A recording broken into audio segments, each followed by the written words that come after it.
நமக்கு ஏதாவது ஒரு பிரச்சனையோ இல்ல கஷ்டமோ வரும்போது பார்த்தீங்கன்னா, நம்ம பல வருஷத்துக்கு முன்னாடி ஏதாவது வேண்டியிருப்போம் இல்லையா? ஸோ அத வந்து நிறைவேத்தாதனால இது இருக்குமோன்னு யோசிப்போம்.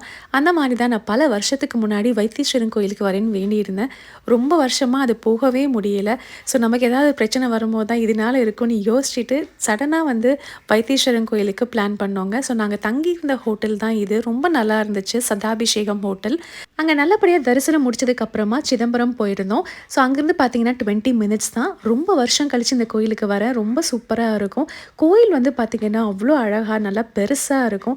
என்னால கொஞ்சம் தூரம் தான் நடக்க முடிஞ்சது. அதுக்கப்புறமா கால் வலிக்க ஆரம்பிச்சுச்சு. கொஞ்சம் ரெஸ்ட் எடுத்துட்டேன். பசங்க அதுக்கப்புறம் ஹஸ்பண்ட் தான் வந்து ஃபுல்லா சுத்தி வந்தாங்க. கோவில்ல பார்த்தீங்கன்னா 4 திசையில பெரிய கோபுரம் இருக்கும். அது ஒரே இடத்துல நின்னு பார்க்குற மாரி ஒரு இடமும் இருக்குங்க. அண்ட் பெரிய தெப்பக்குளமும் இருந்துச்சு. பஞ்சபூத கோயில்கள்ல பார்த்தீங்கன்னா, சிதம்பரம் தில்லை நடராஜர் கோயில் வந்து ஆகாயத்த குறிக்கும்னு சொல்லுவாங்க. அவ்ளோ பெருசா ரொம்ப நல்லா இருந்துச்சு அந்த கோயில பார்க்கவே.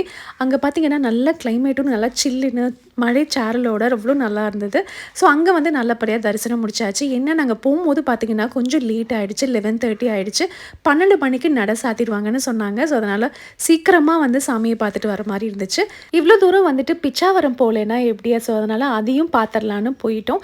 நாங்க போனது பார்த்தீங்கன்னா, அந்த பொங்கல் ஹாலிடேஸ் லீவ்ல. ஸோ அதனால ரொம்ப க்ரவுடா இருந்துச்சுங்க.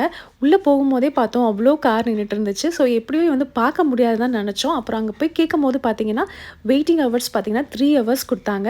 நம்ம மோட்டர் போட் எடுத்துக்கலாம். அப்படி இல்லைன்னா ரோபோட் கூட எடுத்துக்கலாம்.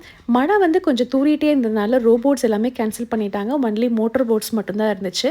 ஸோ ரொம்ப நேரம் வெயிட் பண்ற மாரி இருந்துச்சு. நாங்க டிக்கெட் பார்த்தீங்கன்னா 12:30க்கு எடுத்தோம். பட் எங்களுக்கு டைம் வந்து 3:30 தான் உங்களுக்கு போட் டைம் குடுத்துருந்தாங்க.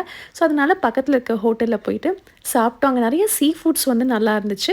ஸோ சாப்பிட்டுட்டு வெயிட் பண்ணிட்டே இருந்தோங்க. அந்த வெயிட் பண்ற டைம் மட்டும் தான் கொஞ்சம் கடுப்பா இருந்தது. நமக்கு போட் கிடைச்சதுக்கப்புறம் பார்த்தீங்கன்னா, அந்த ஜர்னி வந்து ரொம்ப சூப்பரா இருந்துச்சு. இந்த மாரி ஒரு எக்ஸ்பீரியன்ஸ் வந்து கண்டிப்பா நீங்க குழந்தைங்களோட போம்போது நல்லா இருக்குங்க. ஸோ நெக்ஸ்ட் விலாக்ல பிச்சாவரம் எப்படி இருக்குன்னு பார்க்கலாம்.